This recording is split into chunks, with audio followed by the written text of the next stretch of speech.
ಇದು ನನ್ನ last month ಅಂದರೆ ಫೆಬ್ರವರಿ 9th ಫೈನಲ್ ಸ್ಕ್ಯಾನ್ ಇತ್ತು ನನಗೆ, ಅಂದರೆ ಗ್ರೋತ್ ಸ್ಕ್ಯಾನ್ ಇತ್ತು. ಆವತ್ತಿನ ವಿಡಿಯೋ ಆಗಿರುತ್ತೆ ಇದು. ಪ್ರೆಗ್ನೆನ್ಸಿಯಲ್ಲಿ ನಾವು ಯಾವಾಗಲೇ ಸ್ಕ್ಯಾನಿಂಗ್ಗೆ ಹೋಗಬೇಕಾದ್ರೂ ಮುಂಚೆನೇ ಬ್ಲಡ್ ಟೆಸ್ಟ್ನ ಮಾಡಿಸ್ಕೊಂಡು ರಿಪೋರ್ಟ್ಸ್ನ ತೊಗೊಂಡು ಹೋಗಬೇಕು ಅಂತ ಪ್ರತಿಯೊಂದು ಸರಿ ಸ್ಕ್ಯಾನಿಂಗ್ ಹೋಗೋದಕ್ಕಿಂತ ಮುಂಚೆನೇ ಡಾಕ್ಟರ್ಸ್ ಹೇಳಿ ಕಳಿಸಿರ್ತಾರೆ. ಸೊ ಬಿಫೋರ್ ಡೇ ನಾವು ಲ್ಯಾಬ್ ಅವ್ರನ್ನ ಮನೆಗೆ ಕರೆಸಿ ಬ್ಲಡ್ ಸ್ಯಾಂಪಲ್ನ ಕೊಟ್ಟು ಕಳಿಸಿದ್ವಿ. ಅವರು ಬ್ಲಡ್ ರಿಪೋರ್ಟ್ಸ್ನ ಫೋನ್ಗೆ ಕಳಿಸ್ಕೊಟ್ಟಿದ್ರು. ಆ ರಿಪೋರ್ಟ್ಸ್ನ ಪ್ರಿಂಟೌಟ್ ತೊಗೊಂಡು ನಾನು ನನ್ನ ಹಸ್ಬೆಂಡ್ ಹಾಸ್ಪಿಟಲ್ ಕಡೆ ಹೊರಟ್ವಿ. 9th ಮಂತ್ಗೆ ಬಿದ್ಮೇಲೆ ಯಾವಾಗ ಡೆಲಿವರಿ ಆಗುತ್ತೋ, ಯಾವಾಗ ಪೈನ್ ಸ್ಟಾರ್ಟ್ ಆಗುತ್ತೋ, ಅದು ಪೈನ್ಸ್ ಯಾವ ಥರ ಬರುತ್ತೋ ಅಂತ ನಮಗೆ ಮುಂಚೆನೇ ಗೊತ್ತಿರಲ್ಲ. ಹಂಗಾಗಿ ನಾವು ಎಲ್ಲದಕ್ಕೂ ರೆಡಿಯಾಗಿರಬೇಕು ಹಾಸ್ಪಿಟಲ್ ಬ್ಯಾಗ್ ಜೊತೆ. ಹಾಸ್ಪಿಟ್ಲಿಗೆ ಬಂದ್ವಿ. ರಿಸೆಪ್ಷನಲ್ಲಿ ನೇಮ್ ಎಂಟ್ರಿ ಮಾಡಿಸಿ ತಿಂಡಿ ತಿನ್ಕೊಂಬರೋಣ ಅಂತ ನಾವು ಆಚೆ ಬಂದ್ವಿ. ತಿಂಡಿ ತಿನ್ಕೊಂಡು ನಾವು ಹಾಸ್ಪಿಟ್ಲ್ ಒಳಗಡೆ ಬಂದ್ವಿ. ತುಂಬ ಜನ ಇದ್ದರು ಇವತ್ತು. ಸೊ 10 to 15 minutes ವೆಯ್ಟ್ ಮಾಡಿದ್ವಿ.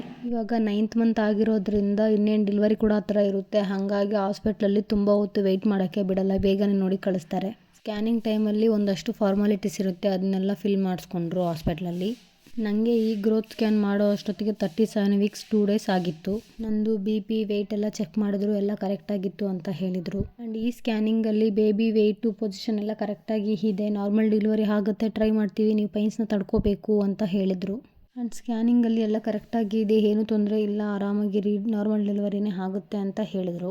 ಎಲ್ಲ ಕರೆಕ್ಟಾಗಿದೆ, ನೆಕ್ಸ್ಟ್ ವೀಕ್ ಬನ್ನಿ ನೋಡೋಣ ಅಂತ ಹೇಳಿದರು. ಮತ್ತು ಸೇಮ್ ಐರನ್ ಕ್ಯಾಲ್ಸಿಯಂ ಟ್ಯಾಬ್ಲೆಟ್ಸ್ನ ಕಂಟಿನ್ಯೂ ಮಾಡಿ ನೆಕ್ಸ್ಟ್ ವೀಕ್ ಬನ್ನಿ ಅಂತ ಹೇಳಿದರು. ಸ್ಕ್ಯಾನಿಂಗ್ ಎಲ್ಲ ಮುಗಿಸ್ಕೊಂಡು ನಾವು ನಮ್ಮ ಮನೆ ಕಡೆ ಬಂದ್ವಿ.